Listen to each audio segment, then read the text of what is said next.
We welcome Eric Hubbs to the Just Baseball Show, who is the Yankees and MLB writer for Barstool Sports, and he also hosts the Short Porch podcast.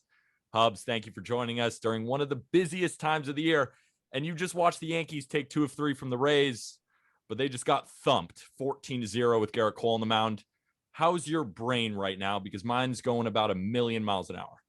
I don't even know if they played today. As far as I'm concerned, they did. We're talking about Joey Gallo. The Yankees won a series, and it's great. They just got rained out today. They lost power at the Trop. That didn't happen. Don't care. And I saw you going off on Twitter how that Randy Rosarina pop-up got lost in Tropicana Field. Are you just so anti-Trop, or was that more of an emotional response to getting crushed right now? If I were asked one wish, it would be to press the red button that detonates the Trop. That would be my wish. I hate that place with a burning passion. The fact that they lost the ball didn't come down today. It didn't come down. We actually just finished recording the podcast. I described that place, that situation. You're playing wiffle ball with your buddies in your backyard. You hit a bomb and it hit a tree and it just didn't come down. Like that's what happened in a Major League Baseball game. Like it just hit a tree and the ball just never came down. Or like a golf ball, you lost in the trees, never came down. That happened at a baseball game. That shouldn't happen. Blow the place up right now. It's so crazy that happened. And Peter, I forgot to talk about that on our intro earlier because I also host a show with Just Baseball with Jeff Conine, who's one of our advisors. And I was asking him about the Trop because we're going through stadiums about just like which are the worst stadiums that you played in. And he summed it up really well, which is super obvious, like you said, but also just ridiculous to have to say out loud. He's like, if the stadium impacts the game, then it shouldn't exist. Yeah, what? And it sounds crazy to say, but like, the stadium's impacting the game. That ball is in play. Well, it's now in thin air, which is where do they go? Like that's the thing I always wonder. Where do the balls go? Even on Wednesday night, there's the last play, DJ LeMahieu lost the ball because at that place, the color of the ceiling is the same color as the ball. Yeah, so that was the definition of the Yankees season right there. I can't believe he caught that. That's stunning to me. Unbelievable. My heart almost dropped to the floor. I'm like, we're going to lose this game. It was 2 outs. I would have evaporated. I just wouldn't have been existing anymore. You wouldn't have been able to do this podcast with me. So, yeah. I hate that place so much. Well, so I have a question for you guys because somehow, you guys are both Yankee guys, obviously. Peter's got the Yankee slant for us on Just Baseball and Hubbs. I mean, you've been doing it for a long time now with Barstool. But this has been a wild year where every time I go to check the standings, I'm expecting the Yankees to be 10 games under just because of the way things have gone. Yeah. Thank you for that. Just the way things have gone. But at the end of the day, they get Joey Gallo. And even after today's loss, they're only 3 games out. Like, how is that possible? And do you still find a way to feel optimistic at this point? It is crazy when you see their record compared to the Mets, and it's fairly similar. Like they have one more loss than the Mets at this current point, I believe. Yet the Mets are 4 up in the East, and their division is an absolute atrocity. And if the Yankees were there, they'd be cruising. But the Yankees are not. They're in the hardest division. Well, maybe next to the NL West. But they're still there. They're still floating around. I mean, at the end of the day, they still have good players. So like they're not. They did go on they had 2 very nice runs, but they've also had 2 really bad runs. And they've had 7 games that have just been unacceptable. Like if it was just a single game for any team, pick one of those 7, that would be their worst loss of the year. But there's 7 to choose from. There's 7. There's the Twins one where Chapman actually didn't get an out. That ended in 30 seconds. There was the Tigers one that they had the lead with the last pitch. I think Justin Wilson gave a walk-off homer. There's the Mets walk-off. That was a disaster. The Red Sox one just recently was horrible. The Angels one where they scored 7 off Ohtani in the first and blew it after 2 rain delays. There's the Astros one, which is the worst loss I've ever seen in my entire life. I think there's one more that I may be forgetting, and it's hard to remember them all. But like those are 6 to 7 that like literally question your existence on this earth and why you even watch sports, because it damages you so much. It's crazy that a collection of players could just change your like demeanor and how you act and your mood. But that's how fucked up sports is and how stupid we are for obsessing over it. And we just continue to do it. And we know we're going to get hurt. And the odds of us finishing the end of the year with winning the last game of the year are so remote, but we continue to do it. And this year, it's worse than ever. And that's what it is. And that's what it's like being a Yankee fan this year. And, people are like, oh, you could be a Pirates fan. I'm sure Pirates are having a great time this year. They have no expectations. They got a nice draft pick, and they've had some nice wins probably where no one expected them to win. And they don't, when they lose, it's like, you know what? Let's just go drink and let's have a good time. Whereas Yankee fans, we expect to win. And we're not, yeah, like we hold ourselves to higher expectations and we're not meeting those. The highest expectations. And the losses right now, the losses when they happen, today was nice. It's nice to lose 14. Like if you're going to lose, I agree. Get the shit much out better. Of you. We've had so many games that are so close. It seems like every single game is like a 4-3 game. And even when we're in it, it seems like we're going to lose. If we have the lead, it feels like we're going to blow it. And then if we're down, it feels like this team doesn't have any juice. I mean, even on the last Short Porch episode that I was listening to, you guys were even commenting that the last 5 episodes, it's just a misery. There's nothing good to talk about now. When we convene on Sunday nights, it's never in a positive mood. Unless like the last time we did that was when we swept the White Sox. It was a great time. That's like fucking May. There was I don't even know how to tweet sometimes when these games end. Like the way when they lost the Astros and Altuve hit that home run after on the verge of sweeping them and they blow that game, I had to immediately go to my sister's college graduation dinner and sit down with my mom and then my sister and her boyfriend and they're all family and they're with my girlfriend. And I legitimately just sat there in silence for an hour. I didn't speak until an hour into this dinner. That's how much this team is just fucking with me. And like, I don't even know what to tweet like at that moment. These losses, 14-0 is great. It's like, fuck it. We won the series. Fine. Garrett Cole's back. He'll be better. We'll move on. We got Gallo. We're going to trade from some other people. Okay. I can live with that. I can't live with like blowing 7-run leads in the 9th inning. I just can't. That literally hurts my mental health. Yeah, and so the Astros loss. We can move on from it quickly, but if I were to sketch up like a Yankee horror film, that would be it, right? Like it was so poetic, from the judge like taunting to blowing the game to having him have his shirt ripped off just as the ultimate troll. Like at that point, has your Astros hatred grown? Like, can it get any bigger than that? Yeah, well, I personally, Hubs, I hate the Astros more than the Red Sox. Like, I'm so anti-Astros, it hurts. You don't deal with Carabas, so no. Yeah, that is true. That was gonna be my next question. So, because you have to deal with Carabas, you would rather the Astros win it all? Oh, yes. When the Red Sox lose, I literally want to actually die. If the Astros win, then everyone loses.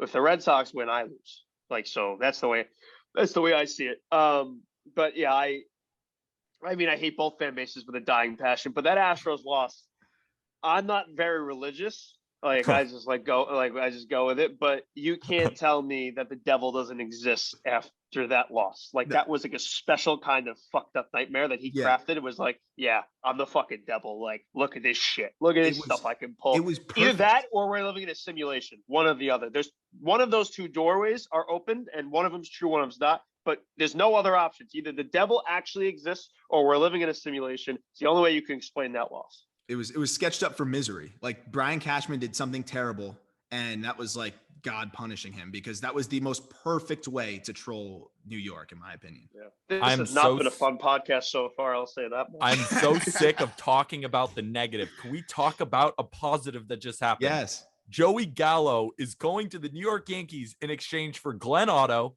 right-handed pitching prospect, second baseman Ezekiel Duran, shortstop Josh Smith, and second base / outfielder Trevor Hauer. But we also go up back Joely Rodriguez, who's a 29-year-old lefty. He has a 5.93 ERA right now. It's not awesome. But his FIP and his more expected stats have him projected around a mid-threes ERA. And the ages of the reported players coming back, 25, 23, 22, and 22. So it's not like we gave up a bunch of 18-year-olds. We gave up. Texas went for the bulk instead of our best prospects. And I freaking love it. How you feeling? Yeah. I think two things. Didn't touch the main minor leaguer. Like, you didn't have to give up Volpe. You did, Dominguez, when people call and ask for Dominguez, I think Cashman like assumes like he's not even a player on the team. Like I agree. That's how untouchable he is. He goes, I literally don't know who Jason Dominguez is. I don't know why you keep trying to trade for him. It's not happening. But like Volpe's been awesome. Their whole minor league system this year has been crazy. I don't know what trades they're going to make in the next 24 hours, so you don't know who's going to be left. But when they re-rank systems, we're going to be top 5. Like, that's how good of a year the minor leaguers had. Volpe's taken a ginormous step. Everyone has. all 4 of these guys are top 30. I think they're all going to be in the majors at some point. Hauver was having an insane start to the minor. I think he had like 6 homers for like 6 games this year. Duran is going to be good. Zeke Duran. Smith is good. Otto, I really like. I thought he was going to be a player for them next year, maybe. But at the end of the day, and the Texas Rangers are paying for Gallo's salary this year, which allows Cashman to do more. At the end of the day, yes, you absolutely do that. And, Rodriguez, whatever he turns into be, you're not trading for – it's Joey Gallo. It's the reason you're doing this is for Joey Gallo. He's a left-handed power hitter. Finally, they have that, aside from Rougned Odor, of course. A guy who gets on base a ton. He's going to strike. Yeah, excellent defense. Can play corners of the outfield at Gold Glove caliber. Can play center field as well, which I expect them to play him mostly in center. I think that's going to be the plan. But maybe they'll move around left or center. But I think you're going to see a lot less of Aaron Judge in center field moving forward, which is nice. Get him. We don't need that. Yeah, don't need that. He's just going to get hurt. I wasn't a fan of this trade probably a month ago. And then I started to look into it more and how much we badly need a left-handed power bat in the middle of this lineup to split up Judge and Stanton. And the fact that he gets on base a ton, he fields an exceptional level. He's got a year of control after this. No reason to really not like this, especially with how light I think the trade package was going the other way. I mean, especially when you have I gotta. Do you know how bad left-handed hitting production has been with the Yankees so far this year? I mean, I know. Yeah, it's bad. I have it right here for you. Yeah, the splits are 197, 297, 338 with an 80 weighted runs created plus. It's That's very like bad. The worst thing I've ever heard. Joey Gallo, 223, 379, 490 with a 140 weighted runs created plus. Like, come on. We needed that. That's huge for us. And what it does is it extends our lineup so well, right? Yeah. Because now you can get Rougned Odor. It's just embarrassing that he's our 3-hitter. I know He's been good. He's been good in spots. I'm not. Yeah. He's had some good home runs He's held his own. He has held his own. He's been better than maybe the Texas Rangers version that got cut, but should he be hitting 3rd for the New York Yankees? No, never. But he has. Of course not. Well, Jay Bruce was hitting 6th. Yeah, that was just a disaster. And that was at the start of the year. Don't say his name. But the really big thing too here is I think the defensive side of things is really underrated because the Yankees defense has been a struggle. You're starting Gardner tried to catch a ball and left field. That was the worst football pass today. That was I the don't worst. Understand. If he had any pride, he would retire right now. I love Greg Allen, but if Gardner had any pride, he would retire. This is enough. This is crazy what he's doing. It's a disaster. Good for the clubhouse, I guess. I've had enough of hearing that. And the prospect return. Yeah, Aram, talk about the prospect return because this is our prospect guy. Yeah, so as the prospect guy, I think you hit the nail on the head. And what we were talking about before we got on air is like the Yankees system took a massive leap and they didn't add a single prospect. Of course they had the draft, but I think you sell high on Hauver. At the end of the day, his value is not going to be higher than it is now. These guys are years away from coming up to this team. The way I've been looking at things is Garrett Cole is not a spring chicken. So like you only have X amount of years here to really capitalize on ace Garrett Cole, and whatever that means past the sticky substance thing, I think he'll be fine. But Aaron Judge is getting up there in age. Like you can't wait 3 years. Like fuck these minor leaguers. Yeah. Cash in. Some of them, not all of them. Some of them. No, yeah, These no. guys, But it's like, perfect. But not fuck. I didn't mean fuck them because I am friends with some of them. But especially I was friends with 2 of the 4 guys that actually got traded. Where we've exchanged pleasantries on Twitter. But it stinks to see them go. But at the end of the day, Cashman knows he has to be aggressive right now. This is the most aggressive he's been the deadline maybe ever. Like he is wheeling and dealing right now. And I bet you it's 6:20 on Thursday, 18 hours from now, 20 hours from now, there's going to be multiple trades I feel like they do.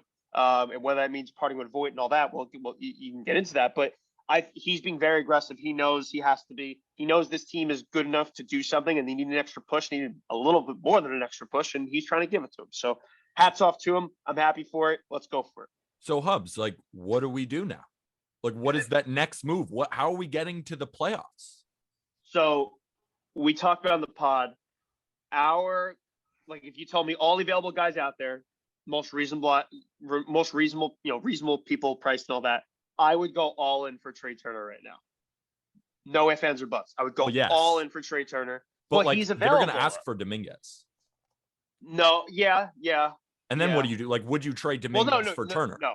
Okay, No, so that's why I don't think it's going to happen. But you might be able. You can create something where you don't have to trade Dominguez. You wouldn't trade Dominguez for Trey Turner. No. The 18-year-old. You're talking about guys that are far away. Dominguez is 18 years he's another story. He's another story. He's like an Acuna. Like, you don't trade him. Maybe if it works out. But Trey Turner's hitting he's playing 327 right now. 30 bombs. I hear that, but when you see what Dominguez is when he's fine-tuned, you're going to come back to this conversation and be like, okay, that's a good thing they didn't do that. I mean, look, I think they can create a package to get him without Dominguez. I actually did. I wrote an article on this, so I'll tell you the package that I mocked up for Dominguez right here because for Turner, excuse me.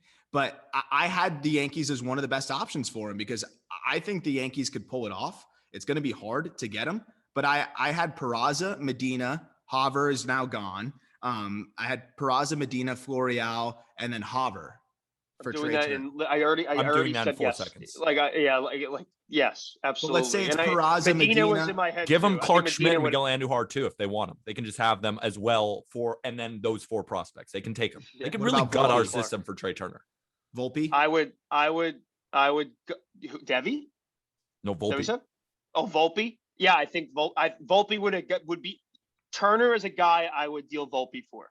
I think you do everybody that not named Dominguez because Trey Turner over his last 155 games, we just put this out, 327 with 30 bombs, 33 stolen bases. I mean, that's just elite stuff. Contact, speed, defense, everything the Yankees don't have, he has. Exactly. I would say I think he fills almost every void that they have. So I can understand holding Dominguez because of, just his ceiling is legitimately limitless. But in my opinion, when you can get somebody like Trey Turner, if they tell you, hey, you're also going to be able to extend him, you're still not giving up Dominguez.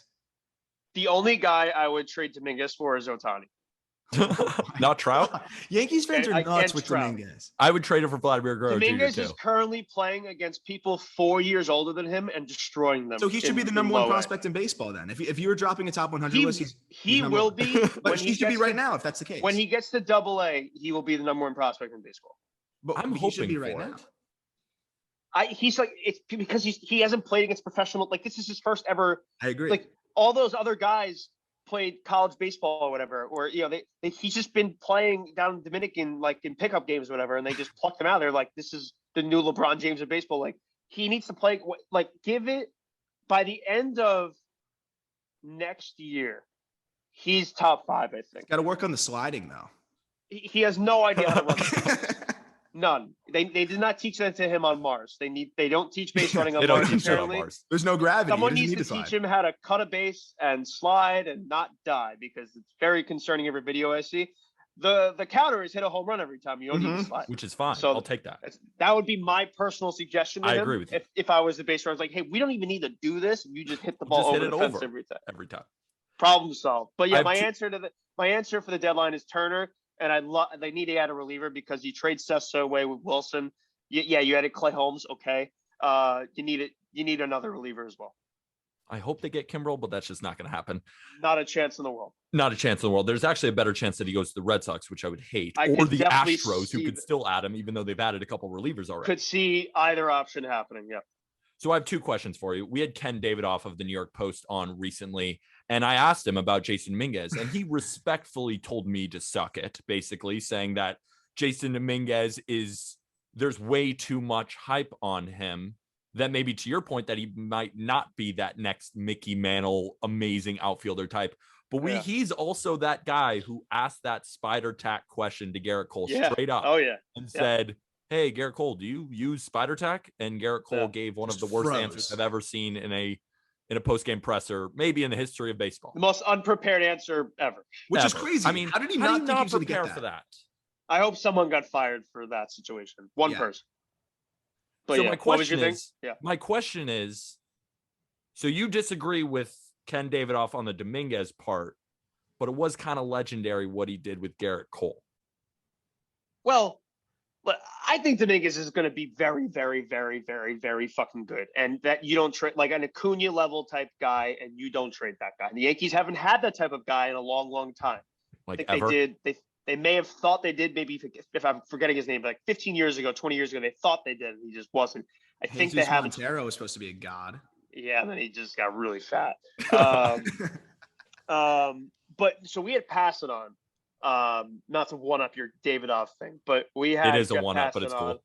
We had Passan on. He's the guy who initially wrote that article comparing him to Mantle and all that. And I asked him about it, and he goes, and he was like, let's simmer our expectations. I'm like, you wrote it, guy. Yeah, you're literally the guy who started this. He goes, shit, I guess I did. Yeah, and it's like Yankee fans get blamed for hyping it up. It's like we just saw an article from Jeff Passan saying he's the next Mickey Mantle. Are we not allowed to get excited? Yeah, they said Bo Jackson, Mickey Mantle, and like Babe. Yeah, it's like, all right. Yeah, that article pissed me off. Yeah. Listen, I'm not saying he is, but like from all I hear, even like when people are from like what people are seeing him now for the first time, they're coming away with their jaw dropped. They're like, we've never seen someone with this power, speed, contact tool to all together. We just don't. And he's a switch hitter. He's a center fielder. Like you just don't see that. That does not come around it doesn't come around every decade. Like, and they have this guy in their system. You hold on to him. You do not trade him unless Shohei Ohtani wants to come over, because then I'll.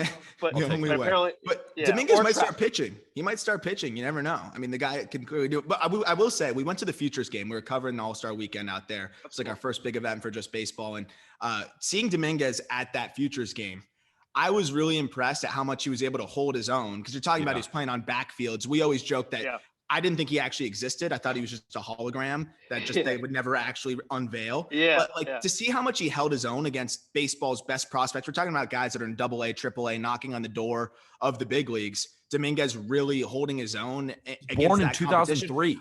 I came away. Yeah. When I saw he was born in 2003, I was like, all right, man, like he's holding his own. That was really impressive. I can understand the untouchable thing, but it's one of my favorite things to just troll Yankee fans about that, because they actually make it out. Oh no, what happened? The Yankees just got Anthony Rizzo.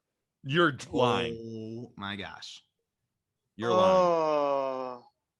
Yep. For who? There you go. Oh my God. Live on the Just Baseball show. So Voigt's Anthony gone. Rizzo is going to the New York Yankees. Give us a reaction. What do you got? That's an awesome trade. I thought Anthony Rizzo was going to the Red Sox.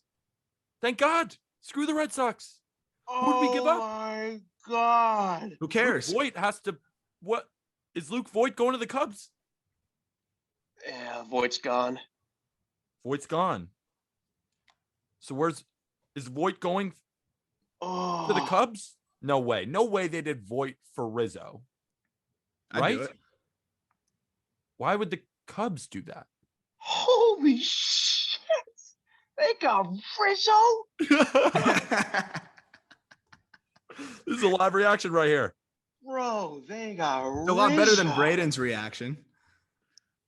This is such a cash move because Anthony Rizzo you never heard them once connected to Rizzo. Never. Not once. The Red Sox, ironically, you heard the Red Sox connected to Rizzo, and Cashman snipes him.